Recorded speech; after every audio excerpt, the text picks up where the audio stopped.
thème un peu particulier, quand Dieu nous fait passer par l'inacceptable. Quand Dieu nous fait passer par l'inacceptable. Et il y a des événements qui arrivent parfois soudainement dans nos vies, qui nous arrivent, qui sont permis de Dieu, pas forcément voulus à l'origine de Dieu, à l'origine, mais nous croyons que Dieu permet les choses et permet certaines choses dans nos vies. Et ce matin, j'aimerais qu'on remplace nos pourquoi Seigneur avec des Seigneur, je te fais confiance. Qu'on enlève peut-être nos pourquoi pour dire Seigneur, j'accepte ce que tu permets dans ma vie. J'accepte et j'avance malgré tout. Et c'est ce qu'on va voir ce matin avec plusieurs personnages bibliques. L'inacceptable venant de Dieu. C'est un thème particulier, j'en ai bien conscience. Mais dans Genèse 2, à partir du verset 1, il nous est parlé d'Abraham. Il nous est parlé d'Isaac. Je ne sais pas si vous voyez où je veux en venir. Il nous est parlé de Dieu lui-même qui demande le fils d'Abraham, Isaac, en sacrifice. Je crois qu'il n'y a rien de plus inacceptable. J'ai parlé du baptême, mais là on parle du sacrifice d'Isaac. Genèse 22, 1. Après ces choses, Dieu mit Abraham à l'époque et lui dit Abraham. Elle répondit, me voici. On répond tous, me voici quand le Seigneur nous parle. Mais est-ce qu'on dit encore me voici à la fin du message de Dieu? Dieu dit, prends ton fils, ton unique, celui que tu aimes, Isaac, va-t'en au pays de Morija, et là offre-le en holocauste, sur l'une des montagnes que je te dirai.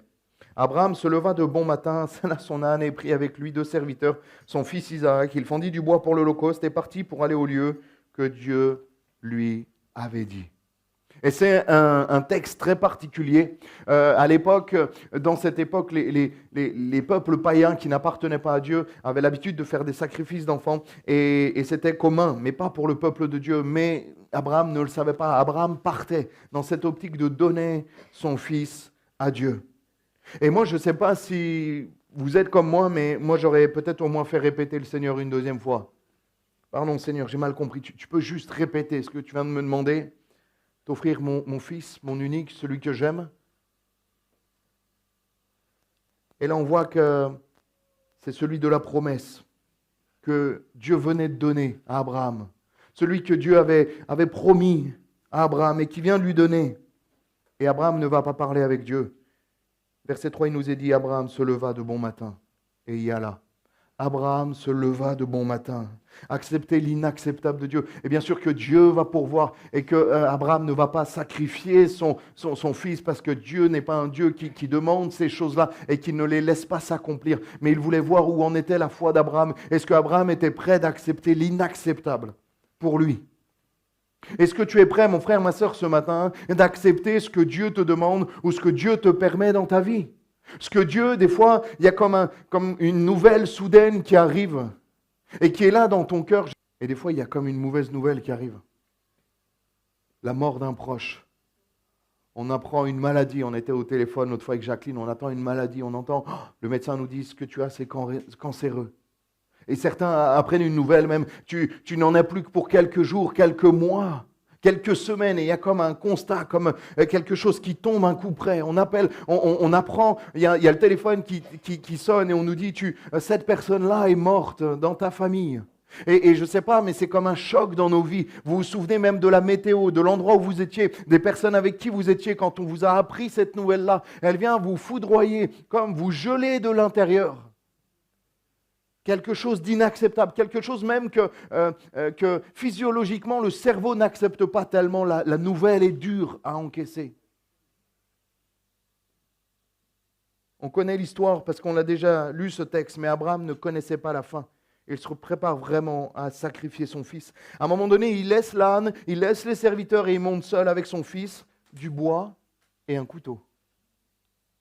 Et il a accepté l'inacceptable de Dieu. Alors que ça n'avait aucun sens, que ce n'était pas juste, que Dieu lui avait dit, je fais une alliance avec toi, je te donne le fils alors que tu as 100 ans, que Sarah a 90 ans, je te donne un fils et tu seras une nation nombreuse. Et tu as le droit, mon frère, ma soeur, de ne pas comprendre les plans de Dieu.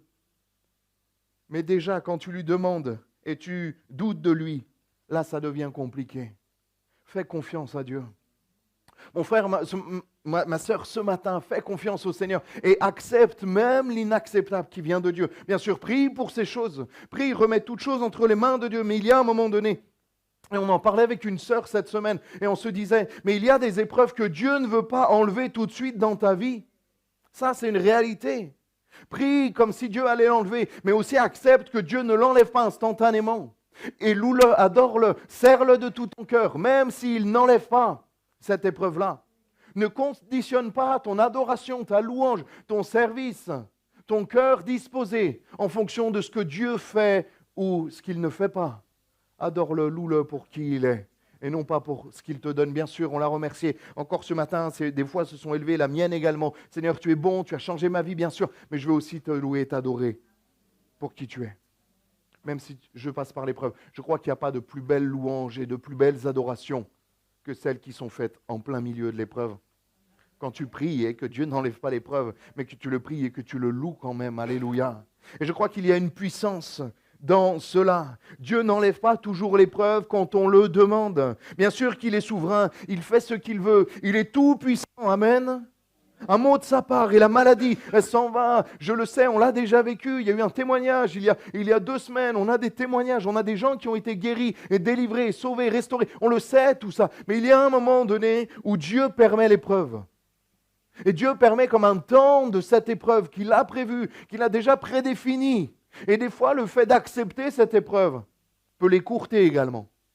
Et des fois, on lutte et on ne s'en rend pas compte, mais comme une lutte avec le Seigneur. Seigneur, pourquoi tu permets l'épreuve? Qu'est-ce que tu fais? Je ne comprends pas. Et c'est normal de ne pas comprendre. Il y a des choses, je pense que dans la tête d'Abraham, quand il a dit « Au revoir Sarah, bonne journée, à bientôt » et qu'il est parti avec le couteau, le bois et Isaac, je pense qu'il ne comprenait pas. Je pense que même dans sa tête, c'était complètement illogique. Mais il a accepté l'inacceptable de Dieu. Il a accepté ce que Dieu lui demandait. Moi, je crois aussi que Dieu ne guérit pas à chaque fois, qu'il peut guérir à chaque fois, mais qu'il ne le fait pas tout le temps, instantanément, parce que sa volonté rentre en compte. Et des fois, c'est dur. Des fois, on a des personnes qui... Même moi, je me souviens une fois, je priais de tout mon cœur pour un problème de santé que j'avais. Et j'étais là à l'église et le Seigneur me donne même une parole pour une guérison d'une autre personne. Et je dis, Seigneur, mais moi, je t'ai prié, je t'ai demandé. Et c'était tellement frustrant de donner c'est égoïste et orgueilleux, hein, je reconnais. Mais de donner cette parole pour une personne qui est guérie. Et toi, tu demandes, et Dieu ne te guérit pas. Et Dieu ne m'a pas guéri de cela. Seigneur, j'accepte. Bénis cette sœur, bénis ce frère. Merci pour cette guérison. Et même si tu ne veux pas me guérir, je te loue et je t'adore de la même manière. Alléluia. Paul avait lui-même une écharde dans la chair. Certains théologiens parlent de problème de vue. Lui qui guérissait des dizaines et des dizaines de personnes au travers de ses prières. Paul, mais lui-même avait une infirmité. Accepter l'inacceptable de Dieu. Il n'y a pas besoin, il y a un moment donné où il faut capituler devant Dieu. Je crois qu'on essaye de trop réfléchir avec Dieu. On essaye de trop comprendre. Il y a des choses qu'on ne comprendra que là-haut, frères et sœurs. Moi, il y a plein de choses que je ne comprends pas avec Dieu. Mais je veux lui faire confiance et je veux dire, Seigneur, ma vie est entre tes mains. Mais des fois, on lui donne notre vie et il agit d'une manière et on lui reproche et on dit, mais pourquoi tu fais ça? C'est comme si tu vendais ta voiture à quelqu'un, tu donnes ta voiture à quelqu'un, il revient un mois après, il la repeint tout en vert avec des flammes et des petits flamants roses. Et tu te dis, pourquoi tu as fait ça? Tu ne peux pas faire ça. Bah si, tu me l'as donné ta voiture. Donc c'est plus ta voiture, c'est ma voiture. J'en fais ce que j'en veux. Et on chante et on aime bien chanter. Je te donne mon cœur, je te donne ma vie. Prends ma vie, elle ne m'appartient plus. Et quand le Seigneur nous fait passer par l'inacceptable, on dit ouais, mais en fait, elle m'appartient encore un peu. Pourquoi tu fais ça? Explique-moi quand même. Combien de temps ça va durer cette épreuve? Jusqu'où tu vas m'amener dans cela? Non, fais confiance au Seigneur. Fais confiance de tout ton cœur au Seigneur. Seigneur, je vais prier en croyant de tout mon cœur que tu es capable d'enlever cette épreuve. Mais tout en sachant que si tu ne le fais pas, ça ne changera rien pour mon amour envers toi. Alléluia. Est-ce que tu es capable de prier comme ça? Tu ne me dois rien. Tu peux lui dire, tu ne me dois rien. Je souhaite que tu fasses quelque chose pour moi, mais j'accepte que tu ne fasses pas également. Parce que Dieu est souverain. Et si tu dis qu'il est souverain dans ta vie, qu'il gère ta vie, il faut aussi accepter s'il te laisse dans l'épreuve. Et on a plusieurs. Je ne m'attendais pas à énormément d'amen de toute façon ce matin. Je m'y préparais. Donc voilà, je vais continuer coûte que coûte. Le Seigneur est avec moi à mes côtés. Alléluia. Et que tu fais ce que tu veux dans ma vie, Seigneur, elle t'appartient. Seigneur, même si tu ne m'enlèves pas l'épreuve, je serai toujours là. Je t'appartiendrai toujours et mon cœur sera toujours entier pour toi. Alléluia. Ne base pas ta relation avec Dieu uniquement sur ses bénédictions et ce qu'il pourrait faire pour toi. Parce que ça peut être trompeur. Je crois de tout mon cœur à la guérison physique, vraiment, et je prie régulièrement. On a encore prié pour Jacqueline tout à l'heure. Je crois à la guérison physique, je crois à la guérison de la dépression, de la bipolarité, de la schizophrénie, de la folie, je le crois. Mais je sais aussi que Dieu sait toutes choses. Et je sais aussi que Dieu, au-delà de tout, contrôle toutes choses. Et il sait pourquoi il fait et pourquoi il ne fait pas. Comme la Sunamite à qui Dieu va donner un fils après la venue d'Élisée. Quelques années après, ce fils va mourir. Alors qu'elle va voir Élisée pour lui demander de prier, en croyant bien sûr qu'il est capable de ressusciter son fils, mais elle n'avait aucune assurance que Dieu allait le faire. Son mari va lui dire, mais qu'est-ce qui se passe? Elle va dire, tout va bien. Est-ce que tu arrives à dire tout va bien dans l'épreuve par laquelle tu es, alors que son fils est mort? Il est là. Il est dans la chambre. Est-ce que tu arrives à dire tout va bien dans l'épreuve? Non pas tout va bien parce qu'il y a l'épreuve, on n'est pas fou, mais tout va bien parce que même dans l'épreuve, Dieu est au contrôle. Dieu tient les choses de ta vie entre ses mains. Si ta vie lui appartient même dans l'épreuve, la seule question que tu dois te poser, je l'ai déjà dit, c'est est-ce que tu t'es mis dans cette épreuve à cause de ton péché? Mais si tu ne t'es pas mis à cause de ton péché dans cette épreuve, ça veut dire que Dieu est aussi là dans ton épreuve et qu'il va t'aider et qu'il va t'accompagner. Alléluia. Quand Dieu nous fait passer par l'inacceptable, et c'est particulier des fois de comprendre. Et même que Dieu fasse des miracles pour un tel et pas pour une telle.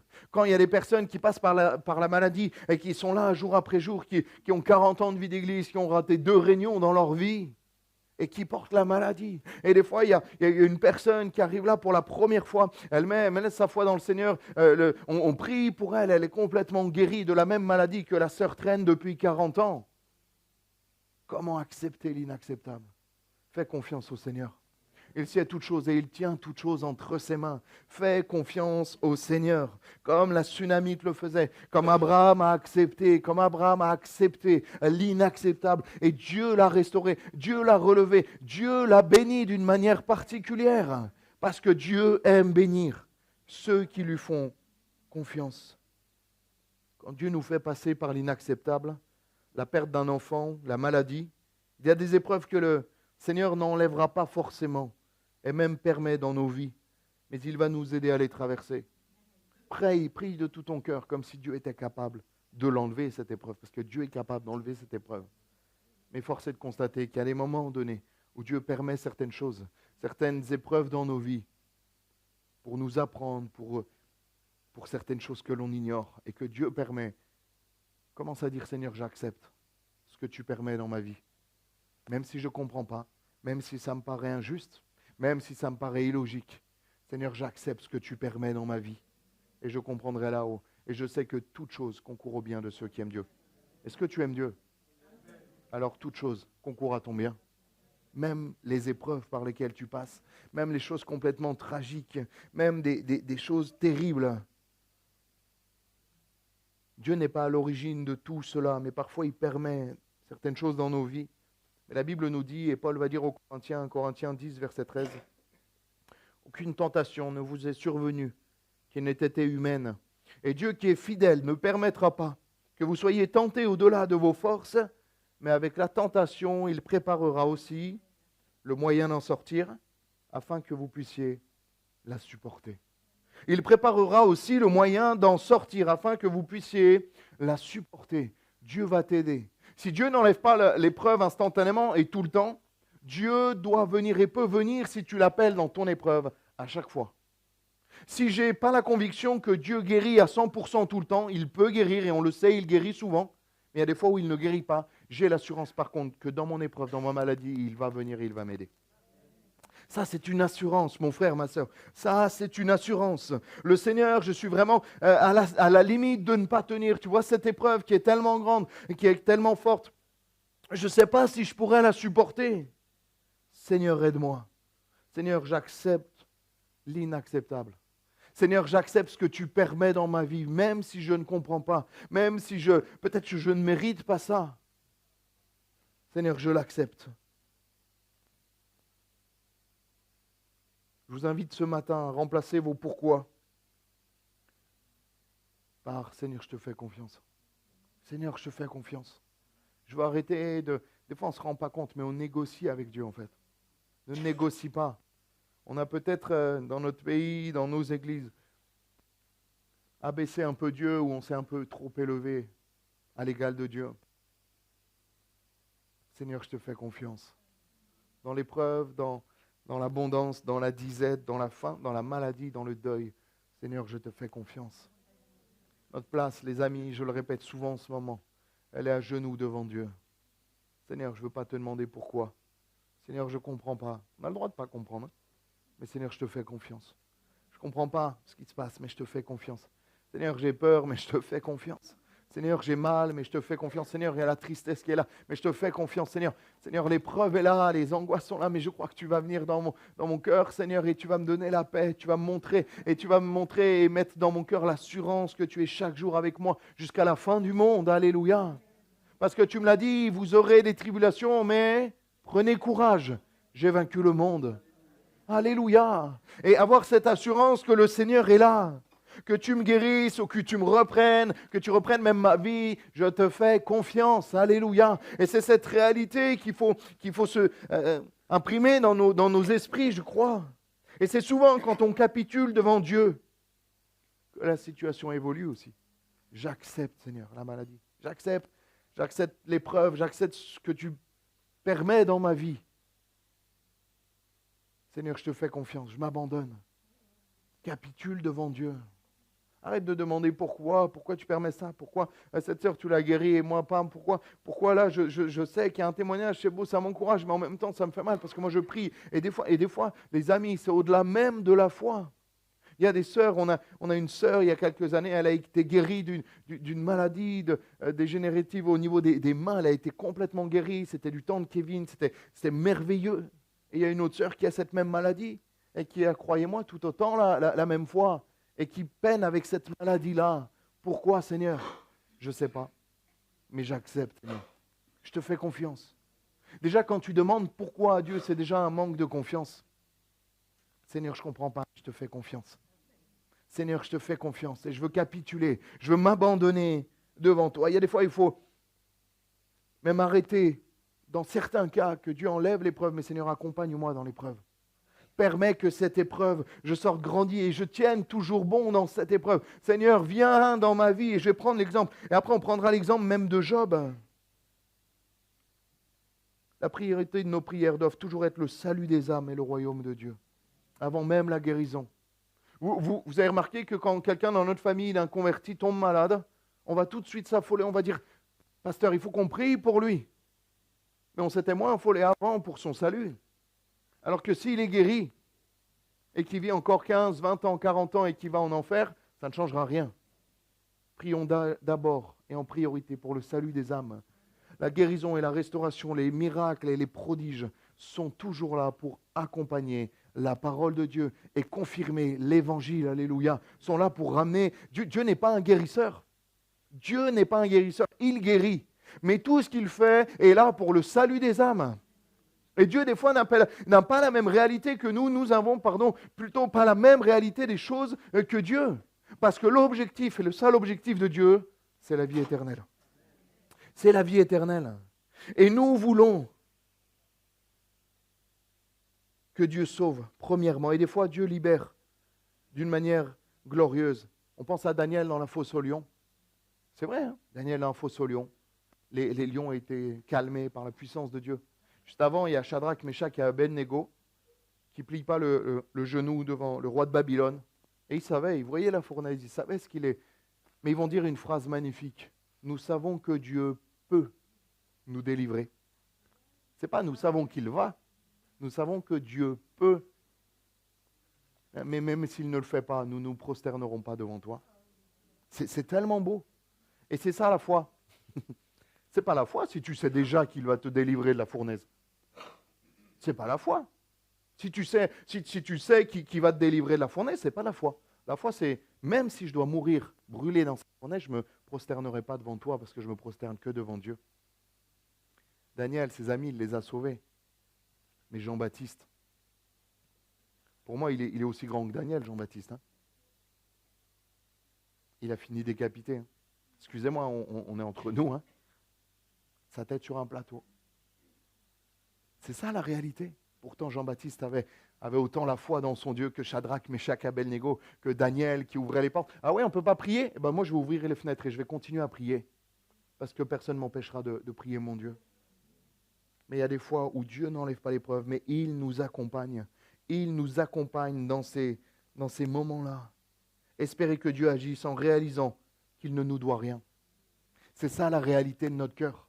Nous devons prier, nous devons marcher avec le Seigneur en priant de tous nos cœurs parce que je crois que Dieu fait toutes ces choses et qu'il guérit encore aujourd'hui. On a des témoignages de délivrance, de restauration, des personnes qui étaient liées par les ténèbres, qui ont été délivrées par le Seigneur. Et je le crois vraiment, plus que jamais, je crois que Dieu le fait. Mais il y a des fois où il faut juste prier, Seigneur, tu vois ma situation, je m'abandonne à toi. Je m'abandonne à toi. Je sais que tu ne me dois rien, tu m'as déjà tout donné. Avant même ta guérison, Dieu t'a déjà tout donné à la croix il y a 2000 ans. Il a déjà tout donné il y a 2000 ans. Et les apôtres, après la Pentecôte, vont réaliser cela. Ils commencent à être arrêtés les uns après les autres. Et Acte 4, verset 24, qui pour moi est une des plus belles prières du Nouveau Testament. Lorsqu'ils l'eurent entendu, ils élevèrent à Dieu la voix tous ensemble et dirent: Seigneur, toi qui as fait le ciel, la terre, la mer et tout ce qui s'y trouve, c'est toi qui as dit par le Saint-Esprit et par la bouche de notre Père, ton serviteur David, pourquoi ce tumulte parmi les nations et ces vaines pensées parmi les peuples? Les rois de la terre se sont soulevés et les princes se sont ligués contre le Seigneur et contre son oint, en effet contre ton saint serviteur Jésus que tu as oint. Hérode et Ponce Pilate se sont ligués dans cette ville avec les nations et avec les peuples d'Israël, pour faire tout ce que ta main et ton conseil avaient arrêté d'avance. Verset 29, c'est merveilleux, écoutez. Et maintenant, Seigneur, vois leurs menaces et donne à tes serviteurs d'annoncer ta parole avec une pleine assurance, en entendant, en étendant ta main pour qu'il se fasse des guérisons, des miracles et des prodiges par le nom de ton saint serviteur Jésus. Quand ils eurent prié, le lieu où ils étaient assemblés trembla. Ils furent tous remplis du Saint-Esprit et ils annonçaient la parole de Dieu avec assurance. Seigneur, moi j'aurais prié pour autre chose. Seigneur, protège-nous. Je n'ai pas envie d'être arrêté. Ils ont arrêté Pierre, là c'est compliqué. Les fouets, les 49 coups de fouet, non, moi je ne les veux pas. Moi j'aurais prié pour ça. Il n'y a rien de physique, il n'y a aucune protection là. Non, donne à tes serviteurs d'annoncer ta parole avec une pleine assurance. Et vous savez quoi, quelques chapitres après, c'est la réalité, hein. Peut-être qu'on ne prêche pas souvent là-dessus, mais quelques chapitres après, acte 7, Étienne va être lapidé. Étienne va être lapidé. Et ça, c'est la réalité des évangiles, des actes des apôtres, de l'église primitive. Ça veut dire que nous devons accepter certaines choses que Dieu permet. Mais même dans les épreuves les pires, c'est pas glorieux hein, de se faire lapider. Eh bien, Étienne a vu la gloire de Dieu. Alors qu'il se prenait des pierres dans la tête, excusez-moi, on va remettre dans le contexte, hein, il va voir la gloire de Dieu. Acte 7, verset 55. Ça va, vous êtes avec moi? Réveille ton voisin qui dort, Eutychus, parce qu'il va tomber de la fenêtre. Mais Étienne, rempli du Saint-Esprit et fixant les regards vers le ciel, vit la gloire de Dieu et Jésus debout à la droite de Dieu. Il dit: Voici, je vois les cieux ouverts et le Fils de l'homme debout à la droite de Dieu. Mais tu vois quoi, Étienne? Tu te prends des pierres dans la tête? Et non, lui, il ne va pas voir les pierres, il va voir la gloire de Dieu. C'est ça qui est beau. Moi, je crois que Dieu aurait pu enlever les pierres, aurait pu stopper un mur, un ange qui bloque les pierres. Et révélation surpuissante, ça ne lui aurait pas pris plus d'énergie que de lui faire cette apparition de la gloire de Dieu. Dieu n'aurait pas été plus fatigant, ce n'était pas plus fatigant d'arrêter les pierres. C'est vrai ou pas? Mais Dieu ne l'a pas fait. Dieu a permis que dans ce moment-là, Étienne voit la gloire de Dieu. C'est justement ça la foi, la même que Daniel ou ses 3 amis. Je sais que même si la volonté de Dieu n'est pas d'agir pour ma protection, pour une guérison, je sais qu'il veut quand même toujours agir et me donner la paix et m'aider dans l'épreuve. Alléluia. Ça, j'ai la certitude. Ça, Dieu veut le donner à 100%. Ça, Dieu veut nous accompagner. Des fois, il ne veut pas guérir. Des fois, il veut... Physiquement, on n'est pas protégé comme Étienne ne l'a pas été. Mais à chaque fois, je sais que mon Dieu veut m'accompagner. Je sais que Dieu était là à côté d'Étienne. Et je sais et je crois que Étienne n'a pas souffert. Il nous est dit à la fin, verset 60, « Puis s'étant mis à genoux, il s'écria d'une voix forte, « Seigneur, ne leur impute pas ce péché. » Et après ces paroles, il s'endormit. Mais qui s'endort quand on lui jette des pierres? C'est vrai ou pas? On fera le test dehors. Il y a un volontaire ou pas? Bon, allez. Nali, tu as levé la main? Allez. Un Marilou, d'accord, ben on essayera, il n'y a pas de souci. Mais est-ce qu'on est prêt à continuer? Et dans cette épreuve, a dit, Seigneur, ne leur impute pas ce péché. Wow. Moi, je ne les aurais pas bénis, ces gens. Vraiment, hein. Je ne suis pas là au niveau d'Étienne, je le sais, il n'y a pas de souci. Ne me jugez pas, je le sais, j'en ai conscience. Il les bénit, il leur dit, Seigneur, ne leur impute pas ce péché. Au moment où il lui jette des pierres, et il voit la gloire de Dieu. Je crois personnellement, je vais parler pour moi, chacun se reconnaîtra s'il a envie, mais je ne suis pas du tout à ce niveau-là. J'en suis pas là. Il y a quelque chose, une consécration, un amour, un service, une sanctification, une consécration qu'on doit aller chercher, les frères et sœurs. La gloire de Dieu. Il vit la gloire de Dieu. Et Jésus debout à la droite de Dieu. Wow. Il a une vision alors qu'il est là par terre. Peut-être en sang, peut-être, excusez-moi, un œil en moins, hein, parce qu'il y avait une pierre. C'est ça la réalité. Hein. La poussière comme ça, les gens. Il y avait Paul qui tenait le vêtement de ceux qui lapidaient. Et là, on voit peut-être qu'il avait défiguré, peut-être qu'il saignait, des plaies énormes. Et lui, il voit la gloire de Dieu avec Jésus à la droite de Dieu. Merveilleux. Mais il a accepté l'inacceptable de Dieu. Il nous a dit qu'il était un diacre, un simple diacre, mais il faisait des miracles. Il vivait, c'était, pour moi, on est quasiment sur même un apôtre au niveau d'Étienne. Il vivait vraiment la gloire de Dieu. Et des fois, tu peux te dire, et le piège, il est là. Mon frère, ma soeur, écoute bien.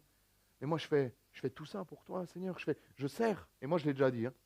Je sers, je t'appartiens, je donne ma vie, je donne tout, je te donne une partie de mon argent, je sers à l'église, je prie, je viens le mercredi. Pourquoi tu permets ça? Déjà là, c'est un manque de foi. Déjà là, tu doutes de l'amour de Dieu pour toi. Déjà là, tu commences à ne plus être dans la volonté de Dieu. Et je le dis avec beaucoup d'amour et je me le dis à moi en premier parce qu'on est tous un peu comme ça.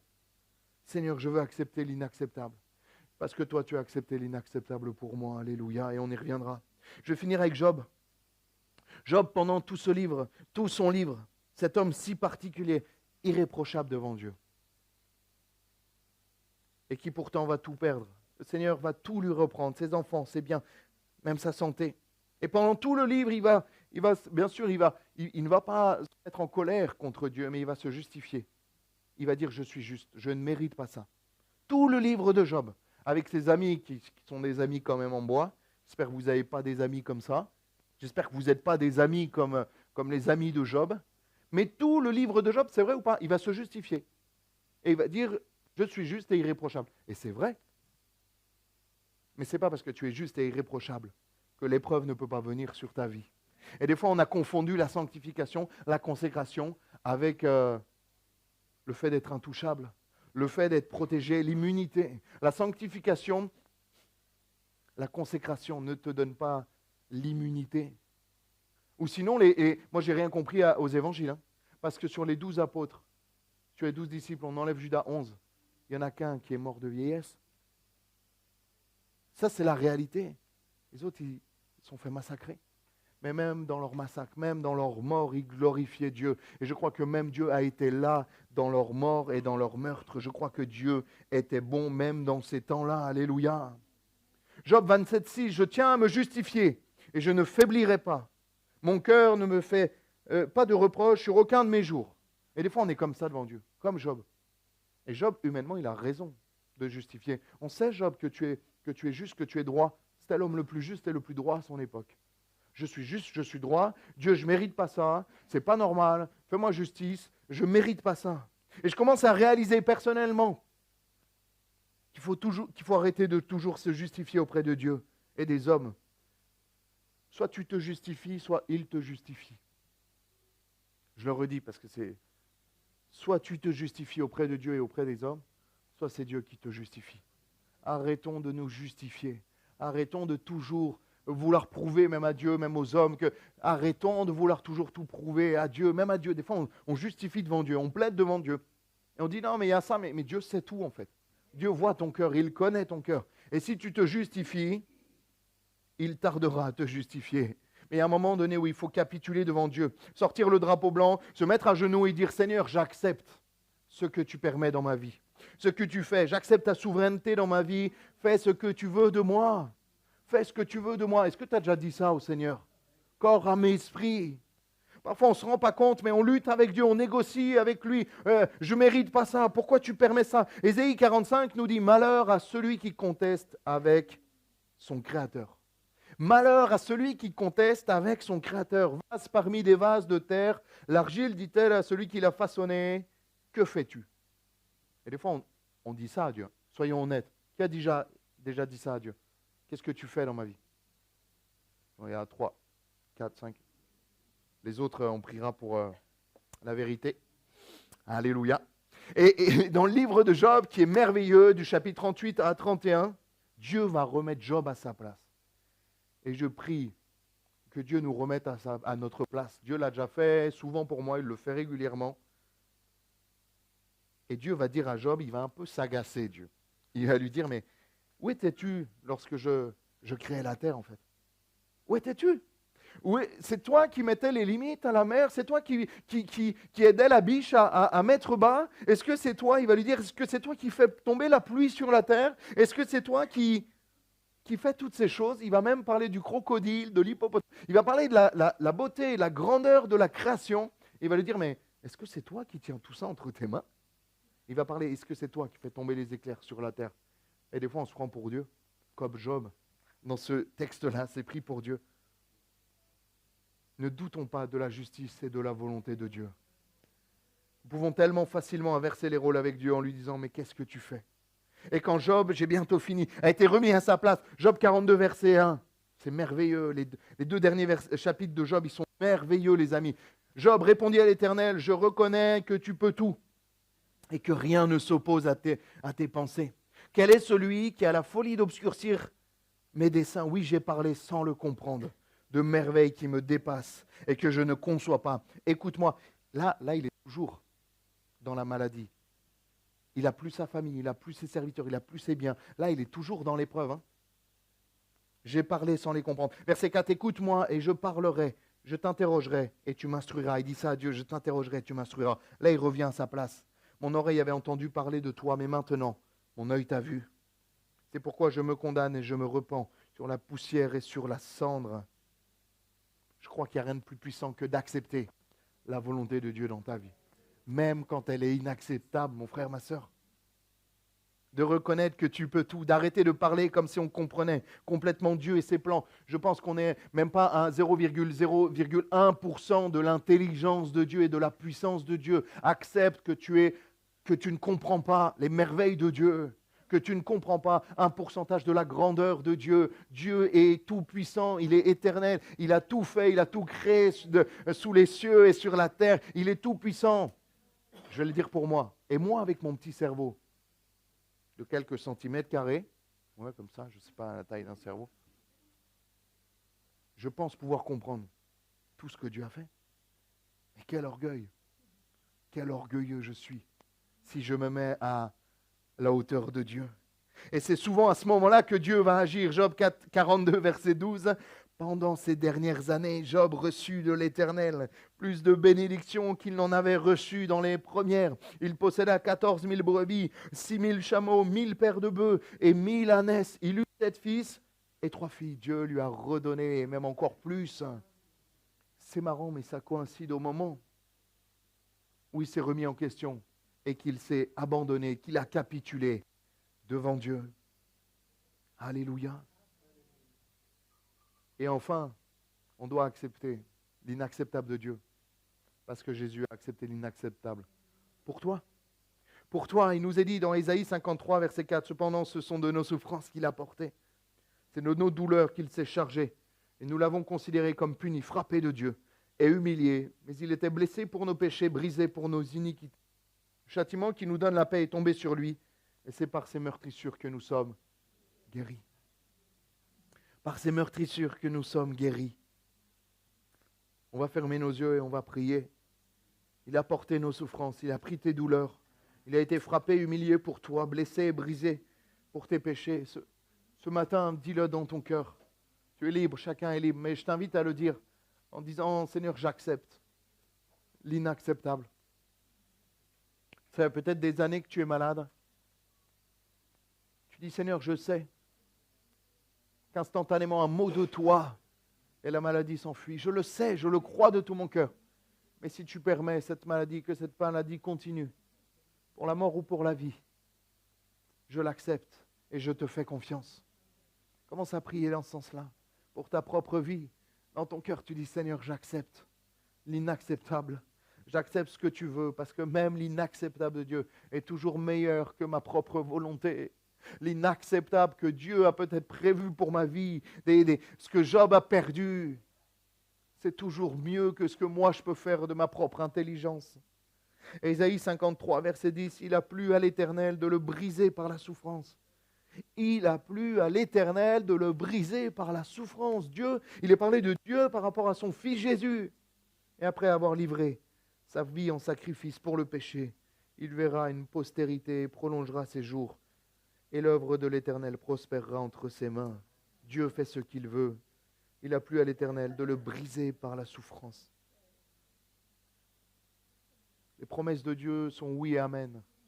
Toi qui appartiens au Seigneur Jésus pour l'éternité, à partir où le Seigneur va revenir, où le Seigneur va te reprendre, dans l'éternité, il n'y aura plus de souffrance, de grincement de dents, il n'y aura que des bénédictions, la présence de Dieu sera là continuellement, constamment, et ça sera merveilleux, ça sera la félicité éternelle, tu seras vraiment bien, il n'y aura plus de souffrance, d'angoisse, de peur. Mais sur cette terre, peut-être que le Père permet quelque chose dans ta vie. L'avenir est toujours meilleur avec le Seigneur, mais peut-être qu'il t'a permis un temps d'épreuve. Et toi, accroche-toi au Seigneur. Dis-lui, Seigneur, ma seule prière dans cette épreuve, c'est que je reste accroché à toi. C'est que je ne te lâche pas. Seigneur, tu m'as dit que tu ne me tenterais pas au-delà de mes forces. Alors, Seigneur, je sais que ça ne sera pas au-delà de mes forces. Et tu renouvelles mes forces. Tu m'aides dans mes faiblesses, Seigneur. Prie dans ce sens-là quelques instants.